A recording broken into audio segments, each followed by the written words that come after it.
Trench combat, cross-section of a trench, World War I. On the Western Front, trench networks evolved into a complex system.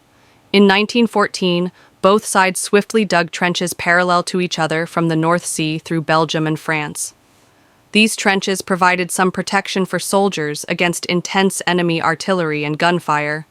Entrenching was a quick way to create a trench system, requiring soldiers to dig foxholes.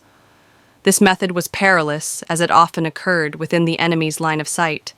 A sapper could then upgrade this into a more advanced trench system, deep enough for a person to stand up safely.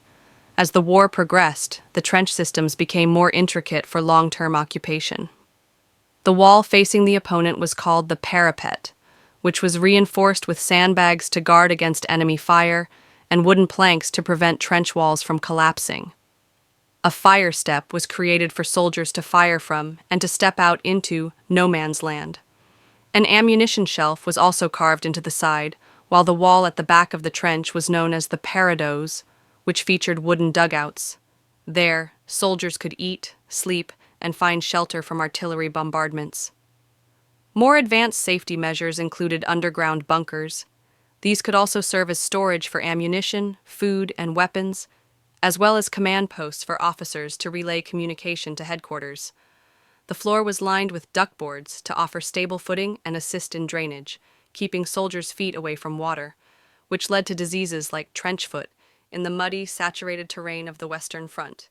Trenches were constructed in zigzag formations rather than straight lines to prevent enemies from firing directly down them if they managed to enter.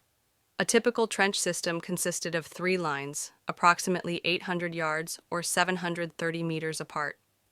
The first line closest to the enemy was the fire trench, the most hazardous and uncomfortable place to be, about 8 feet or 2.4 meters deep and 6 feet or 1.8 meters wide. The fire trench served as the main line of defense, with machine gun positions placed at strategic locations and barbed wire laid in front, known as no man's land. The sapper would also excavate a SAP head, extending slightly into no man's land, to create a listening post. The second line was the support trench, providing backup defense if the first line fell to the enemy. A kitchen and a medical station were available to keep the troops nourished and treat any injuries. Soldiers were rotated weekly between the front line and support trenches. The third line was the reserve trench. These trenches were connected through communication pathways used for transporting soldiers, ammunition, and food supplies, as well as passing orders from one line to the next.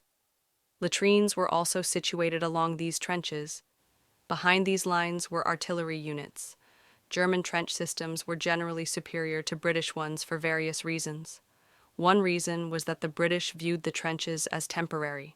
In contrast, the Germans recognized that a stalemate would occur, leading them to invest in building better trenches. This included constructing more comfortable bunkers that were deeper underground to shield them from artillery fire. On the Western Front, the Germans also occupied higher ground compared to the British, who were located in the lowlands.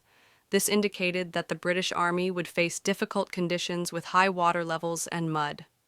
Check out our other videos to uncover more intriguing aspects of history. A sincere thank you to all of you for your support of the Echoes of the Past YouTube channel.